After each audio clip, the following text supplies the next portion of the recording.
اب یہ آپ نے چھیڑ دیا, سن لیجیے.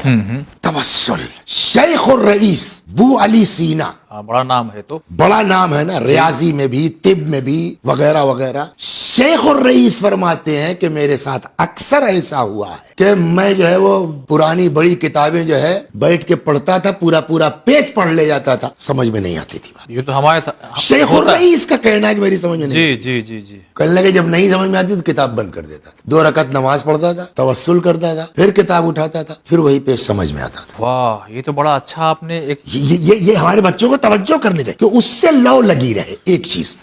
2, کبھی ایسا بھی ہوتا ہے کہ کم محنت پر زیادہ علم آتا ہے. ہوتا ہے ایسا بھی. یہ کب ہوگا؟ جی. جب اللہ خود کسی کو پڑھانے پہ لگ جائے. یہ کب ہوگا؟ ہاں یہ ہوگا کب؟ جی. تقوی اختیار کرو, متقی ہو جاؤ. طالب علم اگر جو ہے وہ تقوی اختیار کرے گا تو قرآن کا وعدہ ہے, اتق اللہ یعلمکم اللہ, تقوی اختیار کرو, اللہ تم کو تعلیم دے گا. اور جب خدا پڑھانے پہ آ جائے گا بڑی پوسٹ تو ہوئی, پھر ممکن نہیں ہے وہی بات جو 10 بار پڑھنے کے بعد سمجھ میں نہیں آ رہی تھی, ایک ہی بار اشارے پر سمجھ میں آ سکتی. ایک ہی بار تو چھوڑیے صاحب, صحیح. اشارے پر سمجھ میں آ سکتی ہے.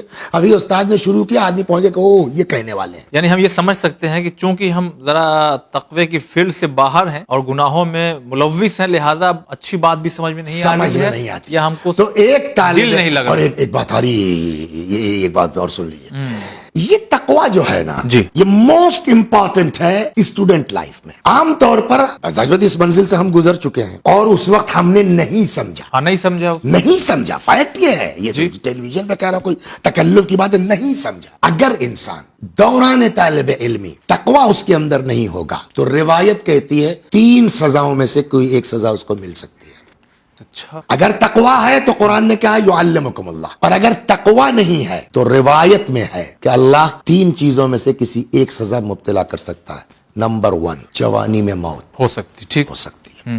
نمبر 2, دیہات میں رہنا پڑ سکتا ہے. ٹھیک ہے, ابھی اس پہ ہم کچھ پوچھیں گے. اگلی بات آپ پوچھیے گا کیوں, میں بتا دیتا ہوں, اس لیے کہ یہ میری بھی سمجھ میں نہیں آیا تھا. تو ایک بزرگ عالم تھے, خدا غریق رحمت کرے, مولانا محمود الحسن صاحب اعلی اللہ مقامہ. تو میں نے ان کے پاس جا, میں نے کہا حضور اس فقرے کا کیا مطلب ہے کہ دیہات میں رہو گے, گاؤں میں رہو گے. تو انہوں نے کہا کہ دیہات کا مطلب وہ نہیں ہے جو ہم لوگ یا تم لوگ سمجھ رہے ہو کہ جہاں جو ہے وہ گاؤں ہے اور پانی نہیں ہے اور بجلی نہیں ہے اور سڑک نہیں ہے اور ٹیلی فون نہیں ہے, سہولتیں نہیں ہیں. کہ ہو سکتا ہے پیرس ہو اور دیہات ہو. کا کیا مطلب؟ مطلب یہ ہے کہ اللہ ایسے مجمع میں تم کو ڈال دے گا کہ جن کے پاس دین نہیں ہوگا, بے دینوں میں پھنس جاؤ گے. یعنی شہر میں بھی ہو سکتا ہے اور دیہات میں, وہ شرعی دیہات کی جو کہا جائے, وہ شرع کی نگاہ میں دیہات کہلائے گا. وہ 2 سزا. تیسری سزا, اگر طالب علم کے ہو سکتا ہے آپ کو عہدہ مل جائے, ہو سکتا ہے آپ بڑے عہدے پر فائز ہو جائے, جی, لیکن ہو سکتا ہے کہ وہ بڑا عہدہ آپ کے لیے سزا ہو. کیسے؟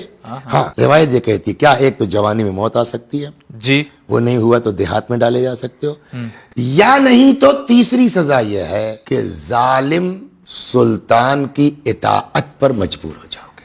صحیح, آپ سمجھ رہے ہیں بات؟ سمجھ گئے. تو ممکن ہے یہ سزا کے طور کے اوپر ہو,